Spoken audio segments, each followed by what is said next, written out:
Now listen to this. This is mind-boggling. This is just too much. This hadith is too much. As in, it's so powerful. If you were to reflect on it, you should, maybe faint. When Allah loves a slave, He calls on Jibreel. Who's Jibreel?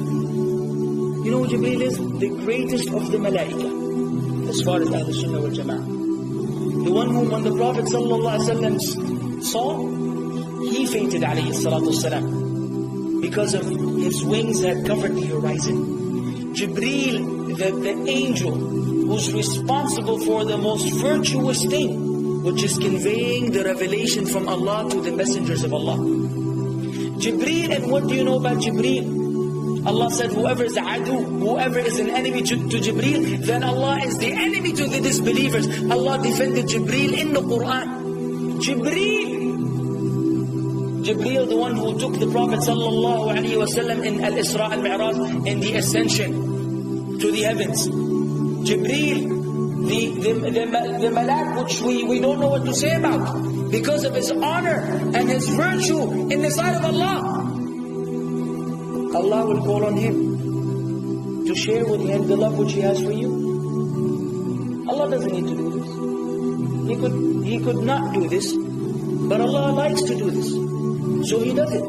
He says, I love Fulan. Now I want you to think that Fulan is you.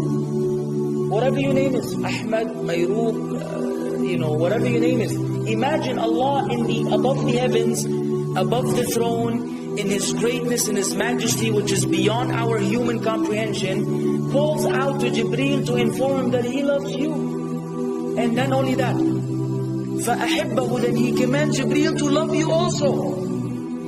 So Jibreel now loves you. Allah and Jibreel love you. But it doesn't end there. Jibreel then will call upon the inhabitants of the sama. Who are they? All the malaika. How many? We can't even count.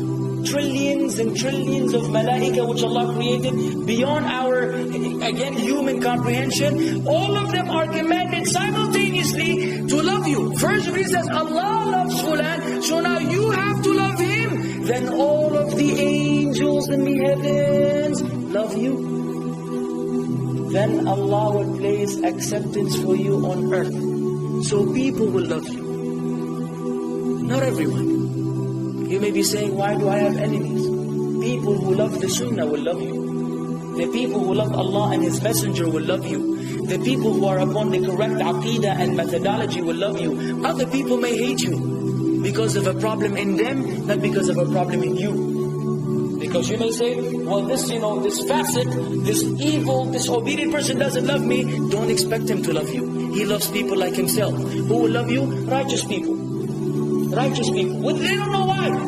They don't even know why.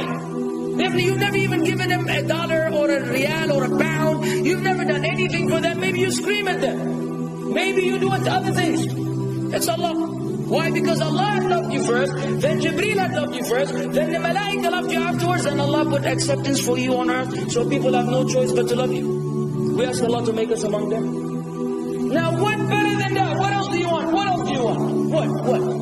If you're a person whom Allah loves, in every movement you go, you do, you stray, you sleep, whatever you do, you are among those whom Allah loves and Jibreel loves and the angel loves. What else do you want, ya akhi? You're guaranteed success in this life and in the life to come. Guaranteed. No way Allah will punish you. No way. No way Allah will punish someone whom He loves. But the hadith doesn't stop. The hadith has a very saddening continuation, which we should seek refuge with Allah from.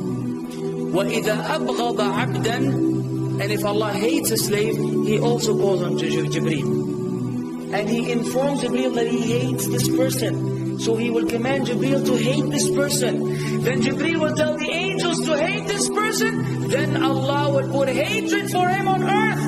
La ilaha illallah. Imagine you walking upon the planet, the face of the earth which Allah created, while Allah hates you, and the angels hate you, and Jibreel hates you, and the righteous people hate you.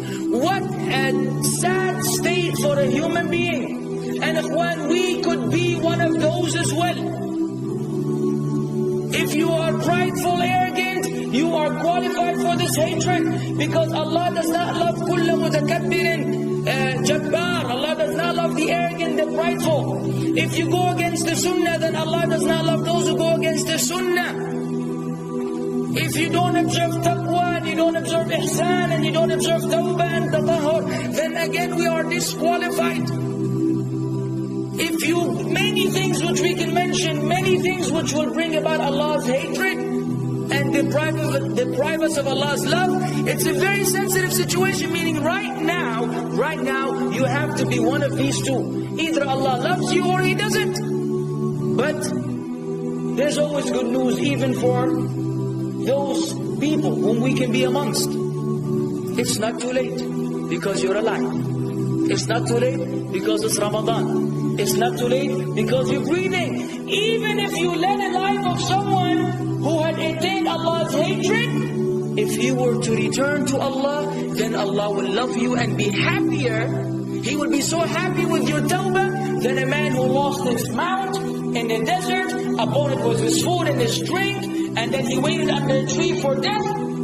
And all of a sudden he opened his eyes and he sees his camel or his horse or whatever that was right in front of him. And he gets so happy, he said, Allahumma anta abdi wa ana rabbuka. Oh Allah, you are my slave and I am your Lord. Kufr. He said a statement of kufr, but the Prophet ﷺ said, أَخْطَأَ مِنْ شِدَّةِ الْفَرَحِ. He made a mistake because he's so happy. You know when you're so happy that you may say things against what you want to say? When you're so happy that you just, you say words that mean nothing to anyone? Allah is happier when you return to Him than that person. What else do we want? For how long are we going to stay away from Allah? For how long are we going to lead the life of the heedless? For how long are we going to go against the sunnah? What are you waiting for? Death? حتى إذا جاء أحدهم الموت قال رب ارجعون لعلي أعمل صالحا فيما تركت كلا. Until when death comes to one of them, you say, oh Allah, allow me to return so that I may do good in that which I left behind. And it will be said to him, no, it's only a word. إنها كلمة هو قائلها. It's nothing but a wish and a word he will have. It will not be fulfilled. Let us not wait for death, ya akhwan. If each one of us here, by Allah, if each one of us here acted upon the sunnah, lived according to the sunnah, and invited people to the sunnah, and enjoyed what is good, and forbade what is evil, wallah, we will make a major change in the city in which we live. And if Muslims here in this all over the world had that same attitude, then we will change the condition of the whole ummah. So no enemy can come and play games with us.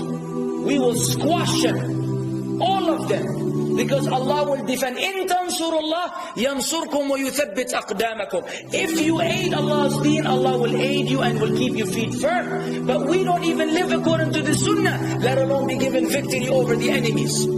So we're being humiliated in everywhere we go in the world. So let us make that change. Now that Ramadan is here, now that you've been given this sudden inclination towards good, if we don't succeed, if we don't take advantage of this month, wallahi, we are losers. If Ramadan ends and you are the same way you were before Ramadan began, then one of us is a loser. If we don't return to Allah after Ramadan, then we are losers as well.